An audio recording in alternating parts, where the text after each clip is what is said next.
The topic for the next discussion is the new logistics world order, future shaped by tech trends and innovations. We have our moderator with us, and please help me in welcoming Mr. Neelesh, Head IBOB Supply Chain Solutions. We have a panelist, Mr. Vinod Kumar Vyas, Regional Logistics and Customer Leader, India and Asia Pacific, Hydropower GE Vernova. We have Mr. Ashok Viswanathan, Director, Digital Supply Chain and Analytics, Bajpai.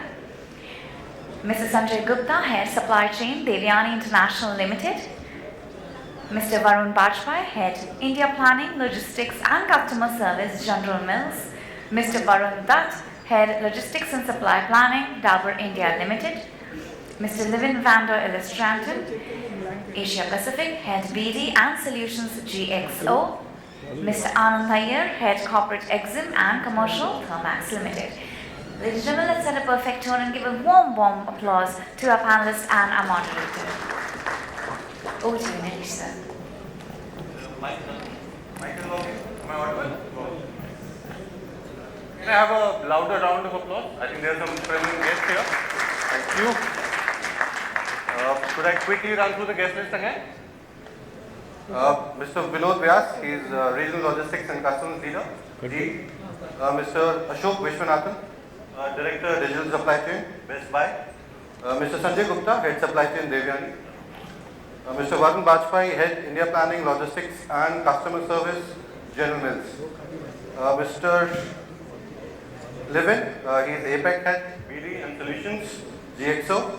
Mr. Anand, Iyer, Head Corporate EXIM and Commercial, Thermax. As well as Mr. Anton, he is Head Supply Chain, Vedanta Group. So, there has been a lot of talk in the last 1.5 days that we have been heard about how technology needs to transform, or there's already a phase that is happening, how industry leaders, how all the members in the room, how they're all trying to go through that transformation. I would like to understand your thoughts on how this transformation is going through in your organization, which is practically a project related. It might not turn around as quick as other commerce players, but still within that slow transition, how is technology taking shape?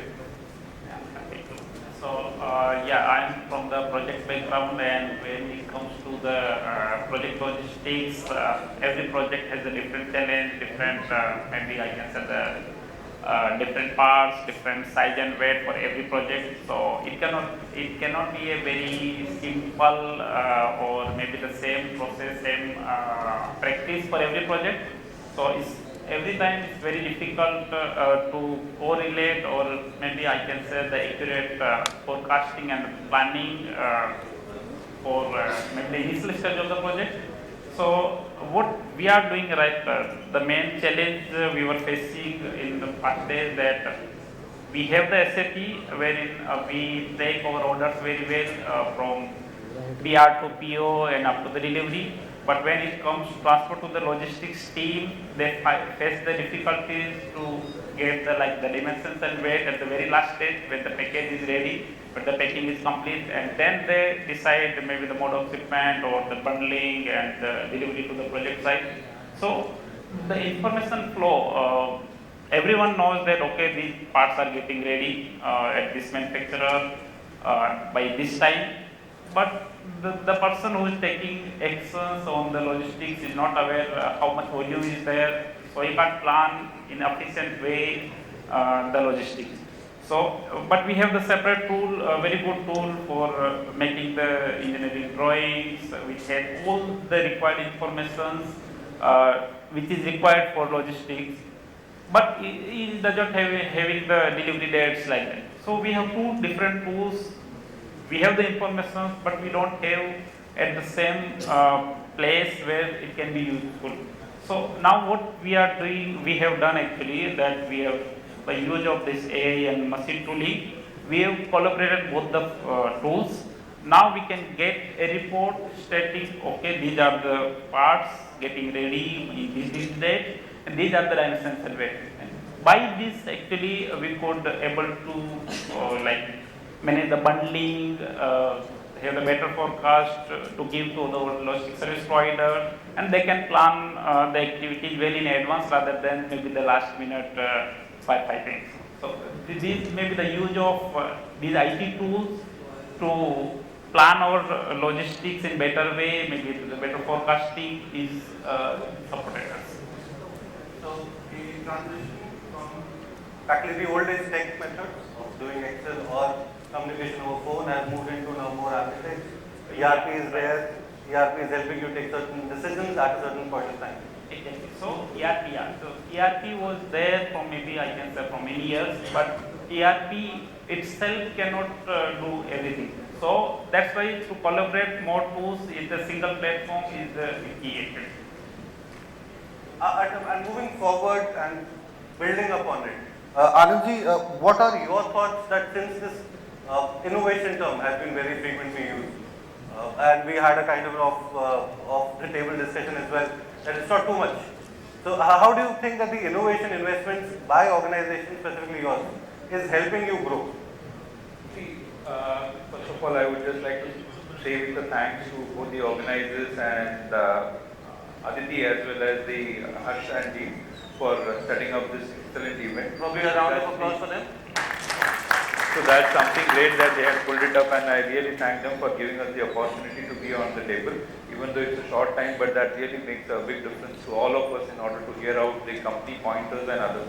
So for me, from the last couple of discussions, what stayed back to me is something what I learned from the last discussion, that is self-correcting and intelligent supply chain. This is something that I am taking back today at my end. What is it that I can do differently for the organization? Just to give a background, I represent an organization which is termed as the trusted partner in energy transition. Okay, so we are one of the leading players in energy transition who are dependable in terms of anything right from the generation of energy till the dissipation of energy. We as a company are into that area where we are looking at everything into green. How are we enabling the sustainability module of it?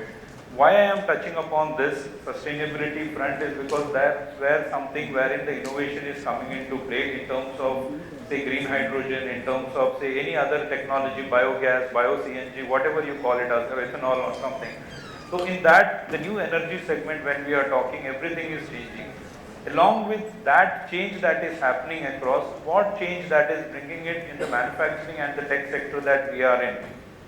Most of the guys who are I have heard in this conversation are everywhere we are talking about something which needs to be delivered at the next end and it's with the speed. But for me, I was just telling him the speed for some of our cargoes is say maximum 30 kilometers per hour kind of thing. That's the size and the speed that we are looking at it. If we get maximum 40-50 kilometers per hour, दिन बन गया अपना अच्छा हो गया cargo इधर से उधर. The size of it matters a lot in the project industry. Okay, so me and Vinod are primarily from the project industry side where the speed matters a lot, the delivery matters a lot. And over here, most of the organizations are primarily the ones who had been evolved over a period of time, and they have a big setup across. How are we driving a change in terms of digital adaptability and moving into the next level is something which is becoming a major area of innovation as well as with respect to the adaptability in terms of the processes is what I can tell you. This is something which makes life very interesting for all of us. And somebody also said something on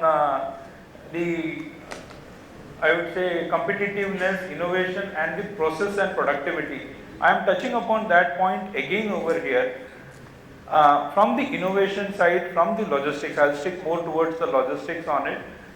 As all of us know, the data adaptability which we have it in Max, but we don't know how to use it, which is getting evolved now in terms of the data representation and the data that would make sense to us. Now what we know that touched upon the point wherein how fast we can move, how soon we can move. Over here, I would say the collaboration and the process change is what is going to make a difference to all of us.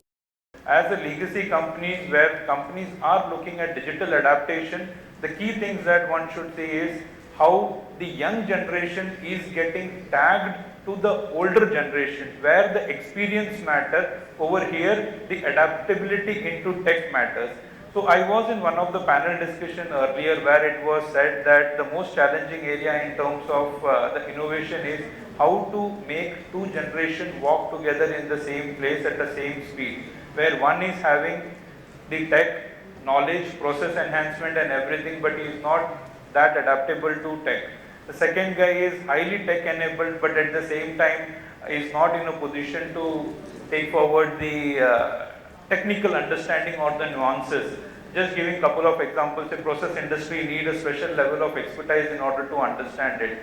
How that can be brought in. So now in the companies, when we are talking about, we are saying that there is a new blend coming up in the mid-sized areas where people with the senior experiences are getting tagged with the juniors, not I would say juniors, with the mid-level management guys, wherein they are tech enabled and taking it forward.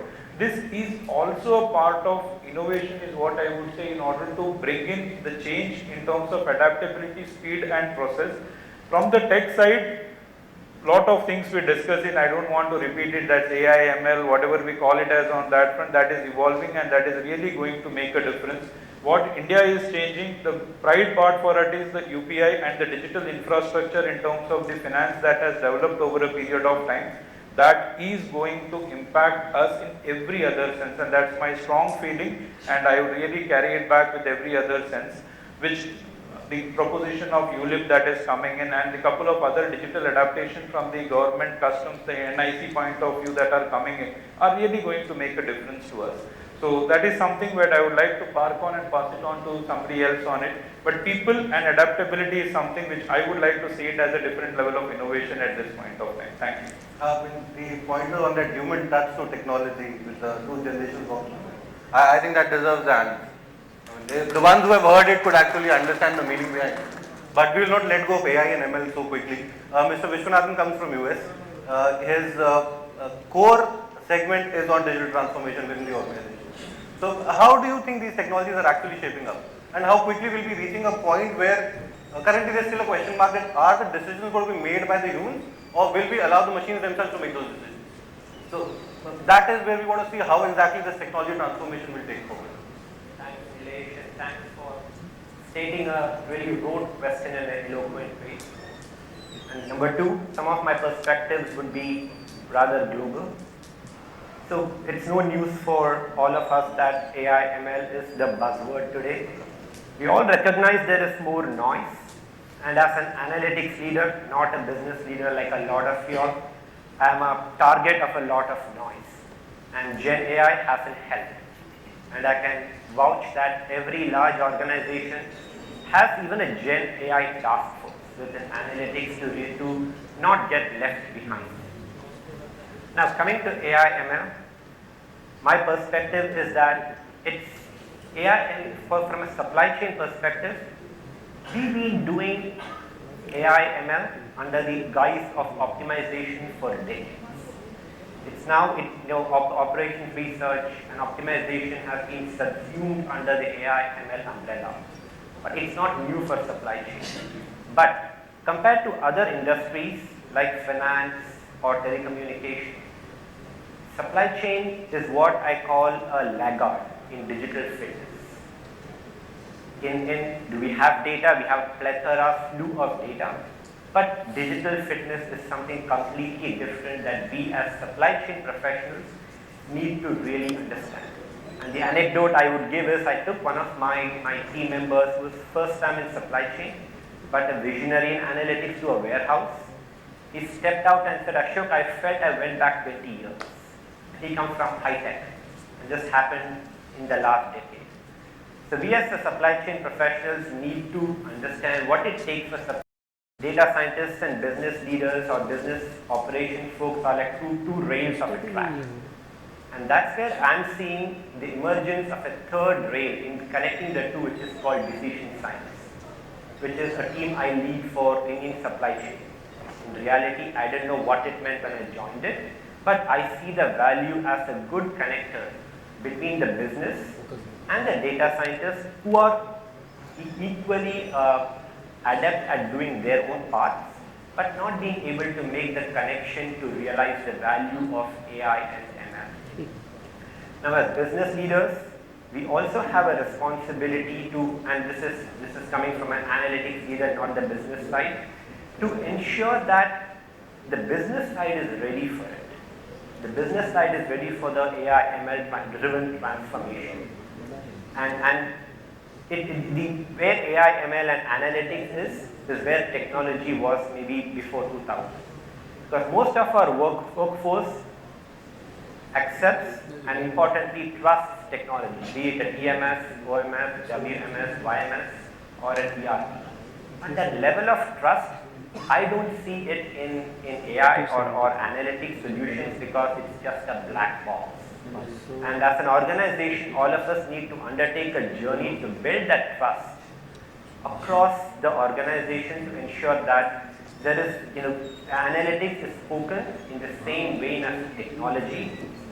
Maybe, hopefully it doesn't take 20 years, but in short order. But I think that those are a few elements I believe are needed for us as an organization to realize the value of AI and importantly convey that it's not necessarily a job killer.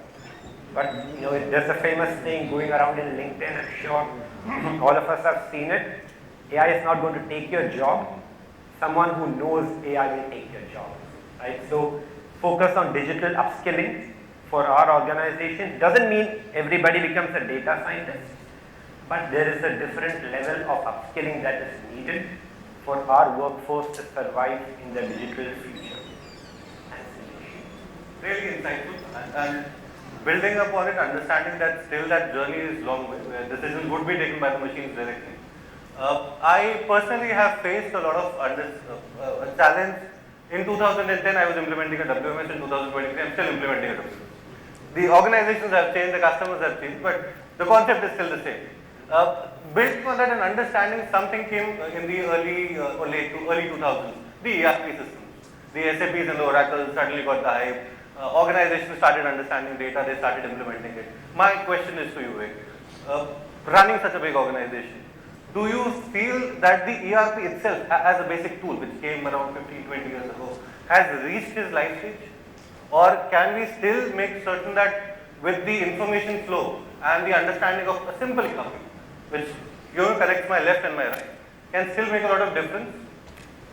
Well, ERP has evolved, and it has evolved over decades now. If you look at the value of optimizing a ERP is as much as implementing a ERP today. And optimizing an ERP means are we really keeping it at pace with the changing business requirement on day-to-day basis. And if you look at ERP, the basic, the one calculation that goes is for every dollar we invest on ERP, we expect to get $7 back. And to hold on with that spirit, I think it needs a lot of effort in terms of further investing your effort in getting the best out of it. Now ERPs have been evolving and they'll continue to evolve. We can't say they have reached their peak as of now. But yeah, there's so many other systems which have come to support ERP. In my organization, I have a TMS, which is a logistics management system, which is kind of integrated to ERP. Then I have a demand management system, which is doing all the analytics, evaluating all the demand and giving it back to the ERP. Then I have a supply planning kind of a setup which is integrated, which we call DMS, which is gathering all customer data and pushing it into ERP. So ERPs are now becoming a central function connected with so many inputs and enablers that the information flow is reaching to a different level, and which I think will continue to evolve, looking at the dynamics which we are seeing evolving right now. So you still feel that good ERP or an ERP used properly can still leverage? Absolutely, and if we look at the present business challenges, both of them, most of them will either be sorted by digitization or mechanization.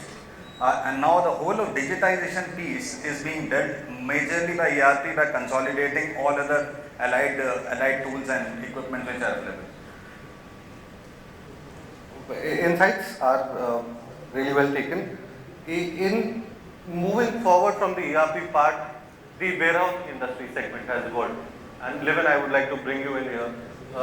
As a global player who practically has operations across the world, how do you look at India as a market of the developing warehouse segment? So with the technology part, as well as in the last 10 years, I myself have seen the growth of warehousing from go downs, which we used to call them in the early 2000s, to actually a warehouse. So we are doers. We are no nonsense. We are very pragmatic in our approach. So solutions which work maybe in Europe, in America, might not work here. In America and Australia, where I just came back last week, it's complete difference because there we really struggle to find blue-collar workers and skilled people, can't find them. So automation there definitely makes sense. But here too, our approach as GXO in the market is, and also what we see today is we move away from fully automated warehouses, where you need to dedicate for 30 years in investment, it's a 15, 20 million US dollar investment, which also makes, in the past, automation was only for large-sized companies where you do the entire warehouse at once and you're stuck with it. If tomorrow you change your packaging configuration, it doesn't fit anymore in your warehouse. What we as GXO are doing at this moment is we're focusing a lot on adaptive technology and robotics. I'm talking about cobots, I'm talking about goods-to-person technologies, I'm talking about robotics in the warehouse, where we're not going to change the entire warehouse at once, but we focus on a process. We move a pallet from A to B, where in the past it was done by an operator, by a couple of operators. We now do it with robots, cobots. And I believe really that makes a big difference. And also in India, the use of adaptive technology in the warehouse, it makes sense. Why is that? We're not talking anymore about changing the entire warehouse, capital expenditure of 10, 15 million US dollars. We're talking about expenditures of from 400 US dollars to 40,000 US dollars. We buy our cobots for 40,000 US dollars here. These are not large investments, and even in India, the return on investment is only 3 years on such investments. So what do we see? What do we take out of this? Why do we do this? Because for us as a service provider, it is transferable. If our contract comes to an end, we can transfer to another operation. We can also, if the customer wants to expand its business, it's scalable. We just add in more adaptive technology in the operation. If the customer wants to move warehouses, we don't need to knock down the entire warehouse. We just move the cobots. It also helps us to turn capital expenditure in OPEX. So these are the advantages we see. And also, why do we do this? Yes, in countries like Europe, in America, Australia, it's all about productivity. Typically in this market, we see that these adaptive technologies help us to increase productivity 2 times higher productivity. But when we talk to our customers here in India, the focus is much less on productivity. The focus is on creating accuracy. And to give you just actual figures I can share with you, is we see an increase of 30% less or better employee retention. Why? Because people get less fatigue. And in cobots, they just have to follow the robot. So that helps to keep the people on board. It helps 80% shorter lead times in training of people. 60% increase in accuracy of the people's work. This is important for our customers nowadays. A lot of our global brands who want to come into India, they want to grow aggressively. They have very aggressive plans. So for them, they want to find a partner like GXO to bring that growth and work accuracy, work on high accuracy. Why is that? Because nowadays, a lot of the end customers, definitely the B2C market, for GXO, 30% of our revenue worldwide comes from e-commerce. Everything comes down to accuracy, because if we deliver the wrong product to a customer, they start going online, start writing, I don't order anymore from this company because I get the wrong products. The brand damage you get out of it is tremendous. So that's why our customers across Asia Pacific, but also definitely also here in India, focus more and more accuracy of our deliveries. And that's why, again, this automation becomes interesting to us. So the discussion is much less about the cost. The cost dramatically came down, 15 million to only $400 for optimization, where we optimize just the process and not the entire warehouse. For GXO, what does that mean for GXO? At this moment, we're investing, this year we're investing $600 million in adaptive technology in our warehouses. We do 1,800 deployments here in Asia Pacific, and we're doing this in 150 different sites in Asia Pacific. So we really believe that is really the strategy we follow, adaptive technologies to move and drive our warehousing business forward and to be at the edge, cutting edge of warehousing. That's where we stand at GXO. So if I have to summarize, you're saying technology is not going to kill employment, it's just empowering people to do a better job. Correct. Do a better job. Do a better job. Get better results. Make it better for the employee. Less fatigue for the employee. Better accuracy. Happier customers. That's what it's all about. And I would like to bring you in here. Since as of now we have discussed from an industry point of view how the technology is shaping our 9 to 5 or 9 to 9 kind of a job profile. I also wanted to understand on the sidelines, since you are in the industry which is like the building block of the country as well. So from the minerals point of view and from your organization point of view, what are the kind of technologies or improvements that you're bringing into the country itself with the smart city plan, which the government initiated and a lot of work has been done? How can we bring all of this on the same table? The industries can flourish, the cities can develop themselves as planned, and they all can integrate and live in harmony. And as Anand said, that the sustainability part could be evolved further. Yeah, thanks for that. See, as I look at approaching this question, I think we should look at the complexity which India poses in itself, right? When you're talking about smart city, you can easily go ahead and say, okay, this is a planned city and this is how it's going to be, this is how the traffic is going to be, how the flow of vehicles is going to be, these are the overall people, this is the overall materials. It's relatively an easier job to do that. Just to give you a context, we will be setting up one of the largest fabs and the first of its kind in India in the Dulloo smart city. Now, having said that, from a relevance standpoint, it is important to look at how we can learn from that, how we can get synergy from that kind of an implementation into our existing infrastructure, existing cities, how they are planned.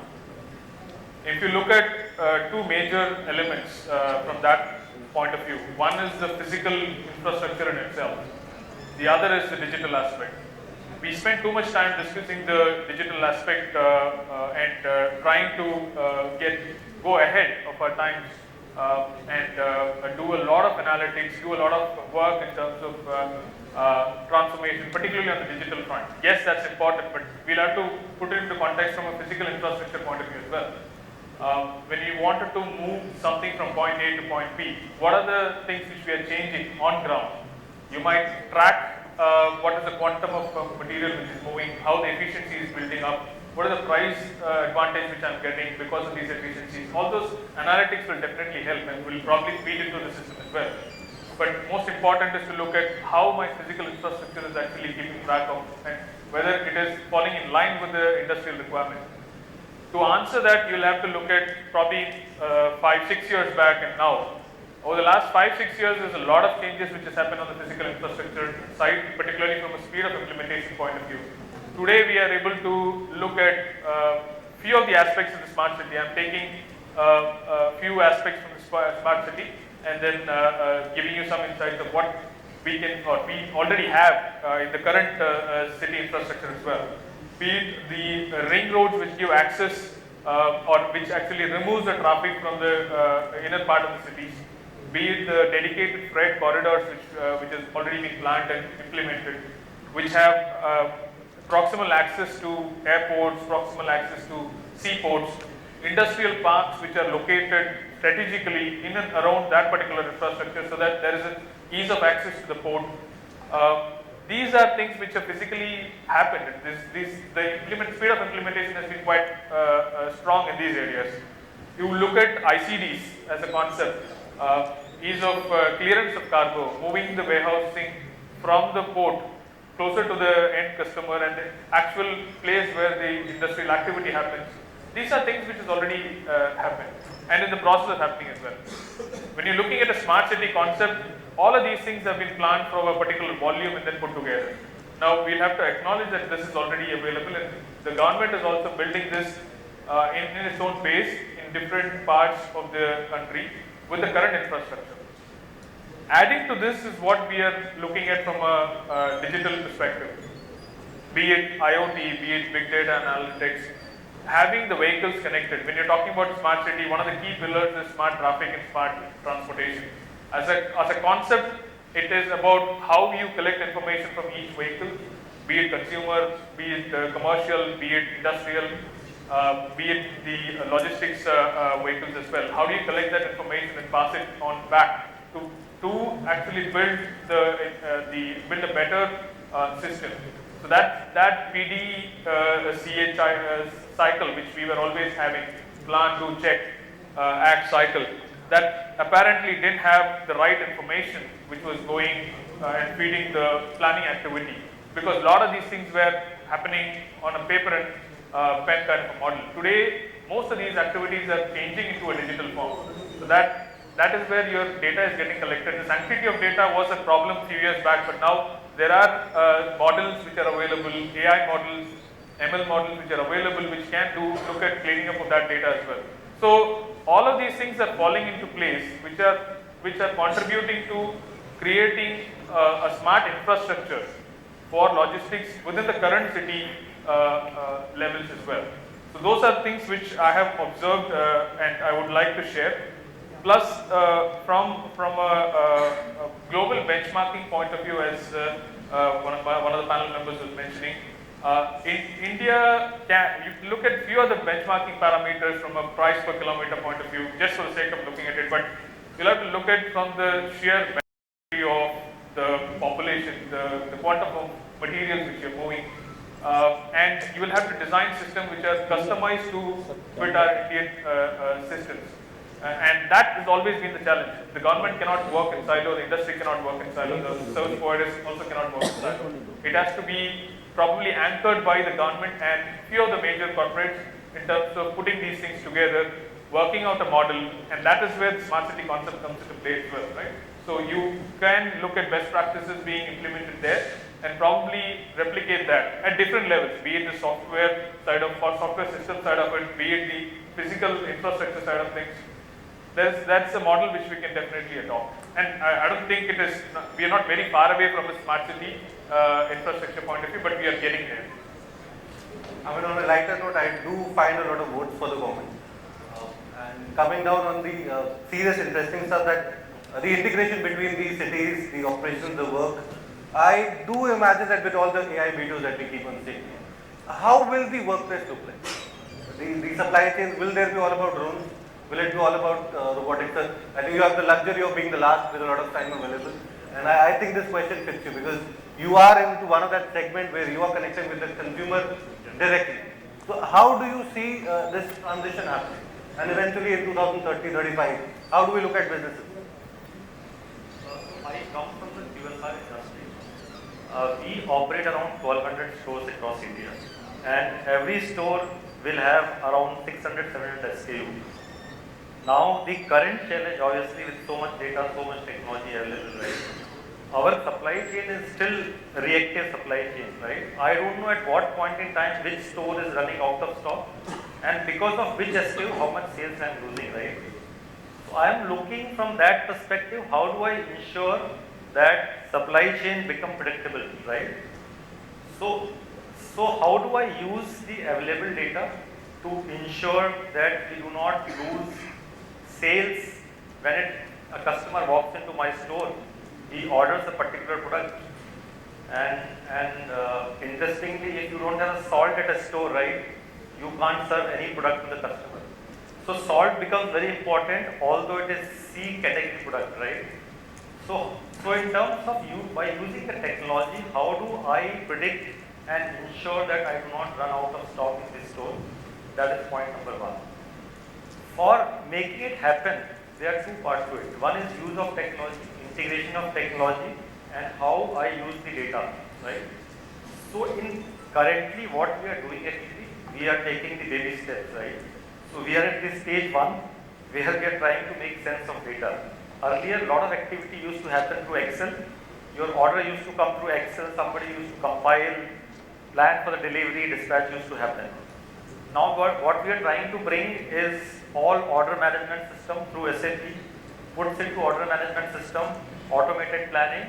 I think we are at this stage where we are testing all those hypotheses, right? So this is about what we are trying to do in the area of the delivery. Now coming to the what is the workforce requirement for delivering these kind of projects, right? To my mind, technology is going to play a very important role, as most of these speakers mentioned, right? And COVID, there's one benefit of COVID which has happened, right? Everybody has adopted technology. UPI is very, very classical example of adoption of technology in India, right? And I believe what we could have done in technology after 10 years, we have done in 2 years because of the COVID, right? Everybody is now catching up to technology, right? So we need a workforce who understand the technology, but as one of the panelists mentioned, right, you need SME also to implement it. Because if a technology guy comes in, he does not understand the business, the result will not be delivered, right? So in future, I see a function, currently if you see a function, there is IT function separately, SCM separate, right? It is not integrated function. I see SCM as a function where every sub-vertical of SCM will have a tech guy inbuilt into that function, right?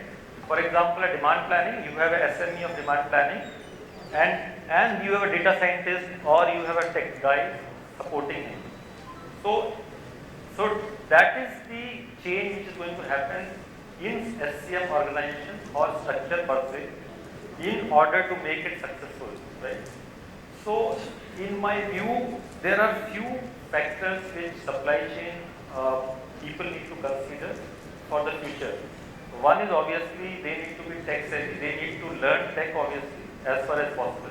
I understand everything cannot be learned, but in order to keep their relevance, they need to keep pace with the technology. Other thing is sustainability is coming in up a big way in supply chain. So obviously sustainability becomes very important piece of the supply chain. Global workforce, right? Nothing is local. Globally, lot of things are changing. So you have access to lot of global information. So you have to keep pace with the global in terms of what's happening at the global workspace. Compliance has become bigger, right? You remember 10 years ago, nobody was asking about compliance. Now, because of the government is enforcing compliance, companies themselves are coming forward and talking about compliance. Just to give a typical example, when we open a store, ETP never used to be, effluent treatment plant never used to be part of the store. Now, a lot of state governments are pushing for effluent treatment plant. So, I think those challenges are also going to come forward in future. Collaboration and is also resilience and adaptation is also going to be a big part of the supply chain. So I am saying in order to keep relevance in supply chain fraternity need to keep pace with technology plus sustainability, adaptability and resilience, and they always need to work in dynamic environment because world is changing so fast. So you have to be dynamic, you have to be flexible to keep pace with the globe. So that is my view on this topic. On the dynamic and flexible one, I would like, since I think we have ample time here, since there are a lot of service providers here, I would like each one of you take 30 seconds and just guide from a customer point of view. What kind of a technology would you like your service provider to bring on your table that may help your segment, your division, your industry? And then you may please start, we can go sequentially. Now, in terms of technology, there is a plethora of softwares and solutions which are available. Now, we don't have one kind of solution which will take care of many aspects, be it the procurement side, the B2B side, or be it the supply chain side. What I'm actually still looking at it is to have a flexible but yet robust system which will take care of the entire sourcing process. At the same time, it takes care of the logistics management process as well. Sourcing, when I'm talking about sourcing, it talks about B2B, and then as well as the logistics function. It could sit on an ERP as a underlying system. There's a lot of pros and cons which you can claim on ERP, but having said that, ERP could remain, and looking at one solution which will take care of the B2B and the logistics management as well. Anand, your opinion?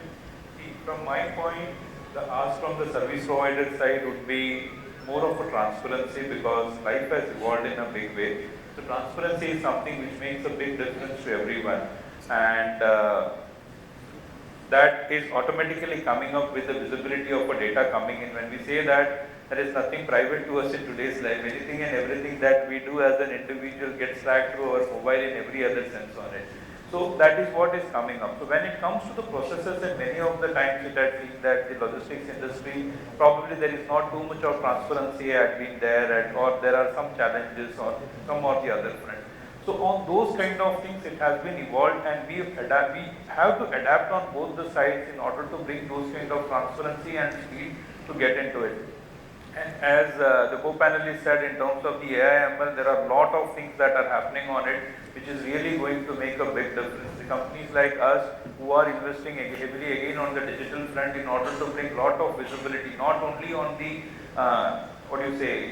logistics side, but also in terms of the technology, as we being an engineering company, and that too high-end engineering company which takes care of the energy transition for the customers in terms of the biggest processes and the activities that they are doing it adds too much of value to us. So how, as a team, we are interacting with each other more? How is it that more we are connecting in a better, I will not use the word transparent again over here, in a better effective manner, so that the communication makes sense to us than just not being on the table in order to do it. That's what I would like. So, I'll respond to it across maybe two pillars. On the tech stack, it has to be on the cloud. That's table stakes going forward. Number two, let's make sure your underlying platform, your integrations are standardized, so that if years later we need to bring in another provider, we don't have to break everything we have and all the connections. And three, focus significantly on security. That is another point that is table stakes. Additionally, from a relationship perspective, it's a cliche, but I don't see a lot of providers practicing it, which is try to be a partner rather than it being a P&M. And I know it's cliche, but as someone on the shipper side, I see that as a major gap. They will probably have it. Transparency at this point probably related to the same extent. That's what it is. So right now, when we are talking about things, it has to be absolutely like a partnership model. And when we talk about cargos like us, and the thing that he said, जब भी भूख लगता है तो खाना चाहिए, and people reach out to him for us. हमको भूख लगने के लिए भी सोचना पड़ता है कि मुझे 2 साल बाद क्या चाहिए, जो आज ऑर्डर करूँ तो मुझे तब मिलेगा.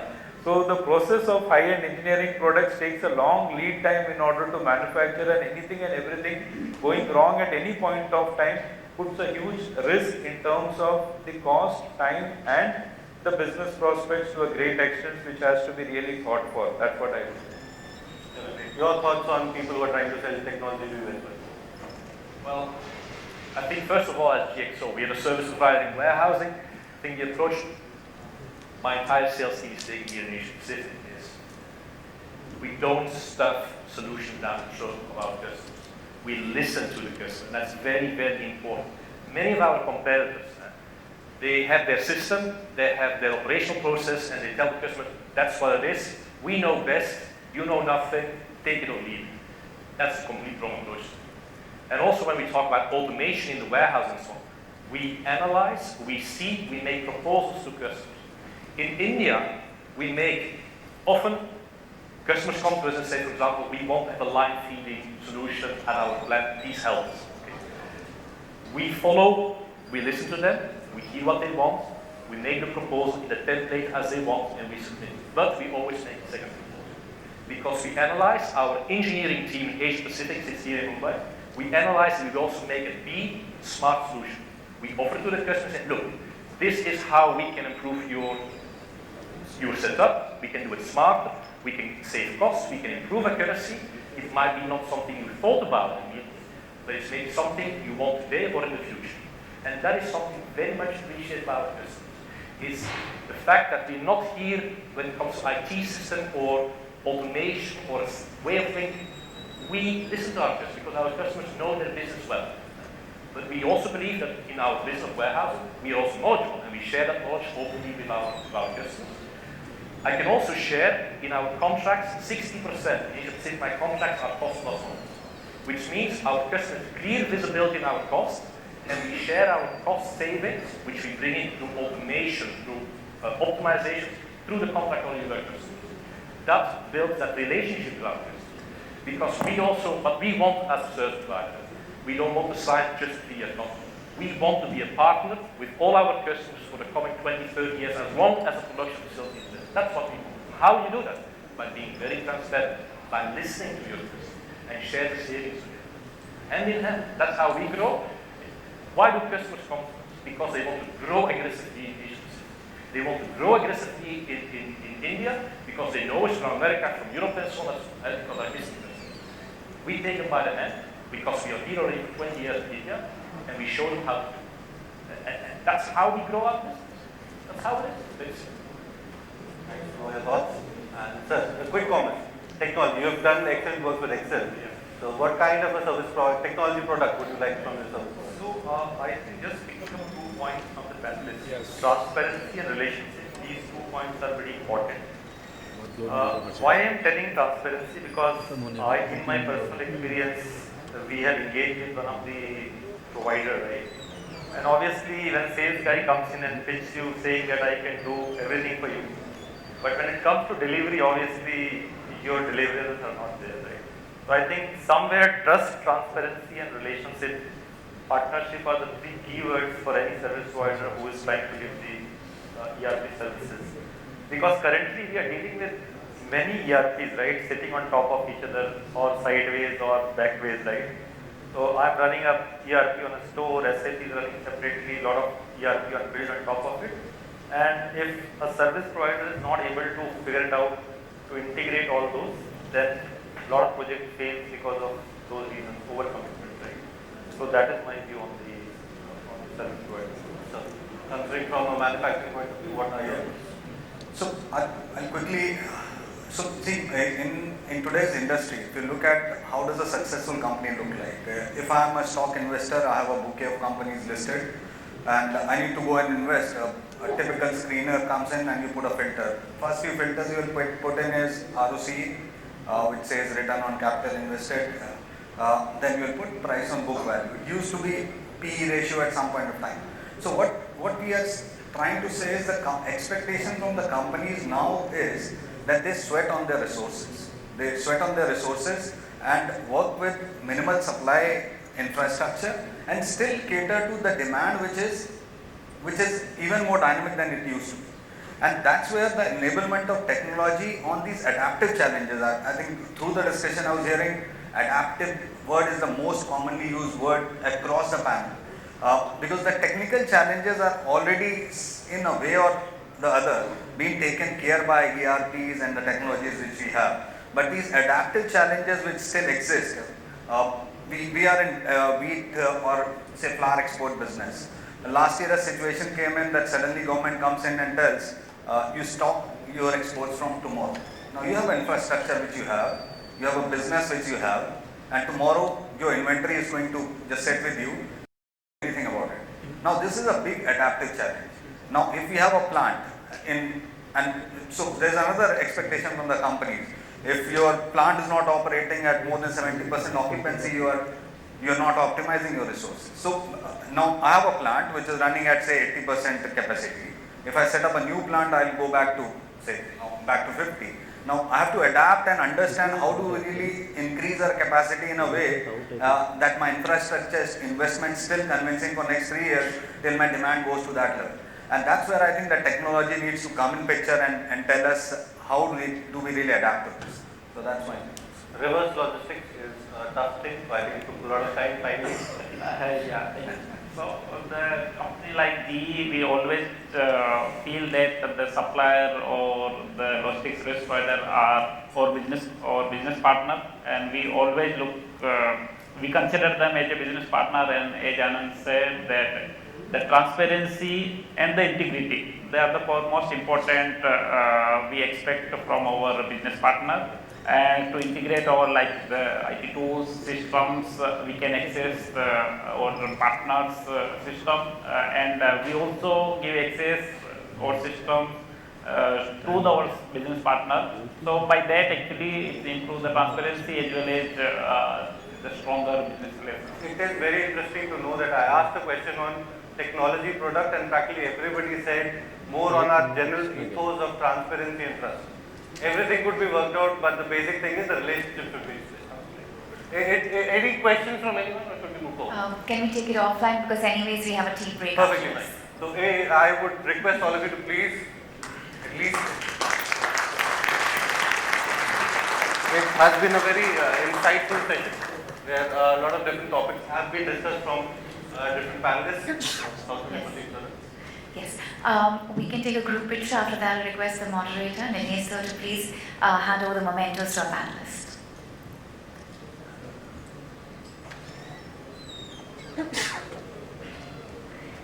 At the same time, ladies and gentlemen, we have taken a tea break. So I request you to please come back in the next half an hour. We'll be starting at 4:15 sharp. Thank you.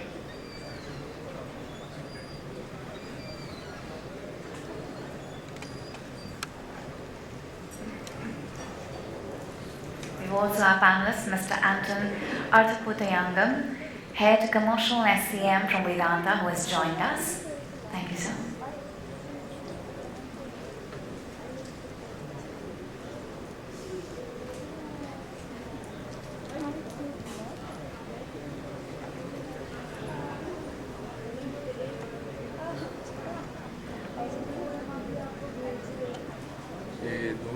निकाल दो क्या फूल हो गए 7 minute बचा है 1 minute बस